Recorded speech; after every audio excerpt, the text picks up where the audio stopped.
ఇంతకు ముందు ఎన్టీఆర్ అంటే ఒక ఒక బ్లాస్ట్ అంతే స్టెప్స్ వైజ్ చూసుకున్నా, ఇందులో కొంచెం తగ్గింది. ఇంతకు ముందు అమ్మాయిలే హీరో వెనకాల పడేవారు, ఇప్పుడేమో చక్కగా ఫ్లవర్ పట్టుకుని అమ్మాయి వెంట తిరుగుతుంది. ఏది నచ్చింది మీకు ఇంతకు ముందు, ఇప్పుడు ఎలా అనిపిస్తుంది? నాకు ఎప్పుడు కూడా నేను ఒకటే చెప్తాను, nothing can change it. I love that blasting NTR. నాకు బ్లాస్టింగ్ ఎన్టీఆర్ అంటేనే ఇష్టం. అప్పుడప్పుడు ఇలాంటి ఎక్స్పెరిమెంట్లు చేసుకుంటూ వెళ్ళిపోవడమే తప్ప, బట్ అల్టిమేట్గా అంటే ప్రతి మనిషికి ఇండస్ట్రీలో ఒక గమనం ఉంటుంది, ఒక గోల్ ఉంటుంది, అంటే ఒకవైపు ట్రావెల్ ఉంటుంది. సో నాకు తెలిసి నా ట్రావెల్ ఎప్పుడు ఇంకా నేను కమర్షియల్ హీరోగానే ఉంటానండి, అది మాత్రం ఇప్పటికీ చేంజ్ అవ్వదు. ఈ సినిమాలో కొంచెం డాన్సులు తక్కువ అంటారా, ఇది కొంచెం అంటే ఇప్పుడు మీరు సాంగ్స్ చూసుకున్నట్టయితే కేవలం 2 పాటలకి డాన్స్ చేసే స్కోప్ ఉండేది. ఒకటి డాండియా, ఒకటి లవ్ అంటే కేరింగ్, ఒకటి ఫ్రెండ్ అంటే షేరింగ్. సో అందుకే ఆ 2 పాటలకి డాన్స్ చేయడం, లాస్ట్కి పాట అయితే అదో ట్రైబల్ ఎఫెక్ట్లో వెళ్ళిపోయి, అంతకుముందు బ్రతకాలి ఏమో ఒక ఫెంటాస్టిక్ మ్యూజిక్ వీడియో లాగా తీసి, దాని తర్వాత ఉండే నేనంటే నాకు అనే పాటలో ఆబ్వియస్లీ ఒక అమ్మాయి వెనకాల పడే మాంటాజెస్ పెట్టుకొని చేసాం. So it was just 2 songs. నాకు డాన్స్ చేయడానికి అవకాశం ఉంది 2 సాంగ్స్. సో అందుకే ఆ 2 పాటలకి డాన్స్ చేయడం జరిగింది. బట్ నాకు తెలిసి బోయపాటి శ్రీను సినిమాకి దాదాపు 6 పాటలు కూడా డాన్స్ చేయాల్సిన అవకాశం కల్పిస్తుంది ఇప్పుడు. మరి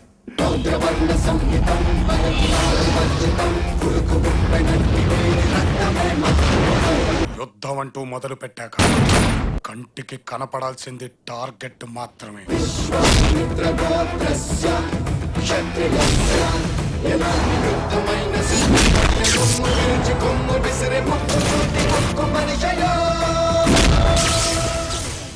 తెలుగు భాషపై మీ వంశానికే ఉంది అంత మంచి పట్టు, స్పష్టత అంతే ఉంటుంది. ఇప్పుడు శ్రీరామరాజ్యం పౌరాణిక పాత్రలో మీ బాబాయ్ కనిపించుకోవాలి. నేను వెయిటింగ్ అండి ఆ సినిమా కోసం, ఎప్పుడు రిలీజ్ అవుద్దా, తొందరగా రిలీజ్. అంటే నాకు నిజంగా బాలబాబాయ్ స్టిల్స్ కొన్ని రిలీజ్ చేశారు అసలు. అంటే నిజంగా తాతగారిని లవకుశలో రాముడిగా చూసిన తర్వాత ఇప్పుడు బాలబాబాయ్ నుంచి వస్తున్నాను. సో బాగా వెయిటింగ్ అనమాట, ఇది ఎప్పుడెప్పుడు రిలీజ్ అవుద్దా, ఎప్పుడెప్పుడు చూడాలా అని.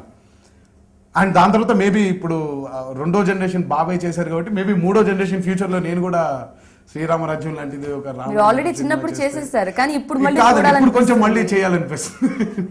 సో ఎప్పుడు చేయబోతున్నారు పౌరాణిక పాత్రలు? కొంచెం టైం పడుతుందండి.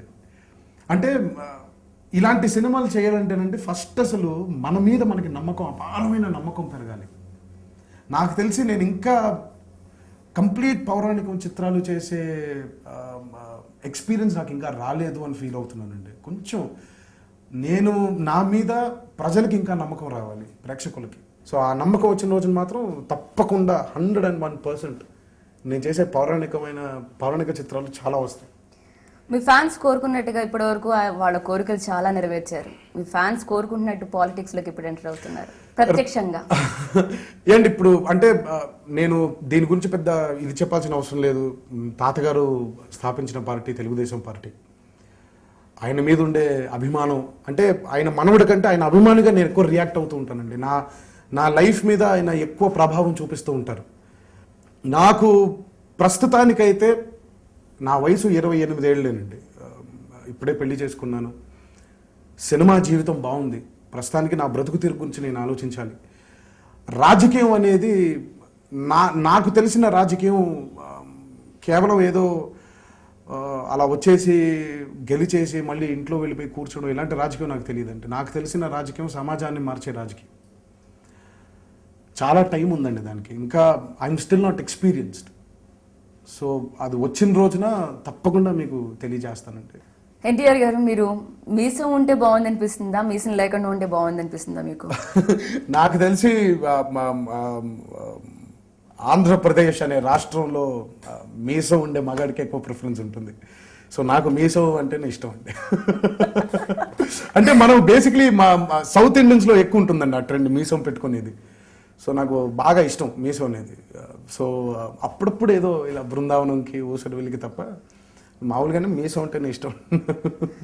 మీ ప్రొఫెషనల్ కెరియర్ లో ఊసరవెల్లి ఎంత ప్రత్యేక మూవీ కాబోతోందో, తమన్నా కూడా అంతే కాబోతుందని ఆమె యాక్టింగ్ ఎలా అనిపించింది నాకు? అసలు నేను మామూలుగా అంటే నిజంగా అంత ఎక్స్పెక్ట్ చేయలేదండి. తమన్నా యాక్ట్ చేసేప్పుడు నిజంగా అసలు ఇంత యాక్ట్ చేయగలుగుతుందా తను, నేను ఎక్స్పెక్ట్ చేయలేదు. ఏ రోజైతే తను ఆ దేవుడి ముందు కూర్చొని నేను లైవ్గా షూటింగ్లో చూడడం జరిగింది, అసలు షీ వాజ్ మైండ్ బ్లోయింగ్ అండి. నాకు చాలానే ఇష్టం, నువ్వంటే ఇంకా ఇష్టం.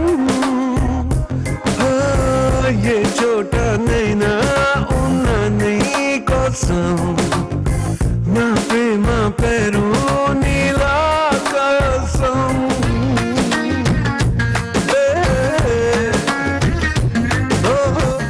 ఇక బోయపాటి శ్రీనివాస్ దమ్ము మూవీ గురించి చెప్పండి. దమ్ము బాగా దమ్ముగా ఉండబోతుందండి. బోయపాటి సీను ఎన్టీఆర్ కలిస్తే ఎంత ఎనర్జీ కావాలో, ఎంత కమర్షియాలిటీ కావాలో ప్రతి ఒక్కటి కూడా కావాల్సిన మోతాదు కంటే ఎక్కువగా ఉంటుంది. ఎన్టీఆర్ గారు యుఎస్ వెళ్ళినప్పుడు అందరూ మీ మూవీస్ గురించి మాట్లాడుకుంటారు, ఓవర్సీస్ లో మీ మార్కెట్ చాలా ఎక్కువగా ఉంటుంది. ఈ మూవీకి ఎటువంటి రెస్పాన్స్ వచ్చింది? ఫెంటాస్టిక్ రెస్పాన్స్ అండి. మామూలుగా బికాజ్ అంటే నాకు తెలిసి అక్కడ ఉండే వాళ్ళకి ఇంకొంచెం ఎక్కువగా నచ్చుద్ది ఊసరవెల్లి లాంటి ఫిల్మ్. బికాజ్ నా మీద ఎంతసేపు వాళ్ళు ఫైట్లు ఎక్స్పెక్ట్ చేసేది, లేదా కమర్షియల్గా ఎంత ఎక్స్పెక్ట్ చేసేది, సడన్గా ఒక ఇలాంటి ఫిల్మ్ కూడా చేశాను అంటే because Brindavanam was fantastic in America and overseas.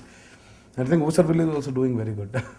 ఇంత ఇంటర్వ్యూ చూసిన తర్వాత మీ అభిమానులందరూ మీరు ఒక ఏదైనా డైలాగ్ చెప్తే బాగుంటుంది అని వెయిట్ చేస్తూ ఉంటారు, చెప్పకపోతే బాగోదు. అఫ్ కోర్స్ నాకు బాగా నచ్చిన డైలాగ్ ఆ సినిమాలో, కరెంట్ వైర్ కూడా నాలాగే సన్నగా ఉంటుందిరా, కానీ టచ్ చేస్తే దాని అమ్మ షాకే చాలా సాలిడ్గా ఉంటుంది. అల్టిమేట్ గా ఊసరవెల్లి గురించి ఏం చెప్దాం అనుకుంటున్నారు? చాలా ఆనందంగా ఉంది. చేసిన ఒక ఎక్స్పెరిమెంటల్ ఫిల్మ్కి నిజంగా రెస్పాన్స్ ఇచ్చి ఈరోజు నిజంగా నా కెరీర్లోనే బిగ్గెస్ట్ ఫిల్మ్గా, కలెక్షన్స్లో బిగ్గెస్ట్ ఫిల్మ్గా చేసిన ప్రేక్షక దేవుళ్ళకి, అభిమాన సోదరులందరికీ, నా శ్రేయోభిలాషులకి అందరికీ నా ధన్యవాదాలు తెలియజేస్తున్నాను. Congratulations once again. Thank you అండి, థ్యాంక్స్. కథాబలం, మంచి స్క్రీన్ ప్లే, సత్తా ఉన్న హీరో, ఇవన్నీ కలగలిసిన మూవీ కాబట్టే ఊసరవెల్లి ఇంత సక్సెస్ అయిందని చెప్తున్నారు. Hats off to junior NTR. Thank you.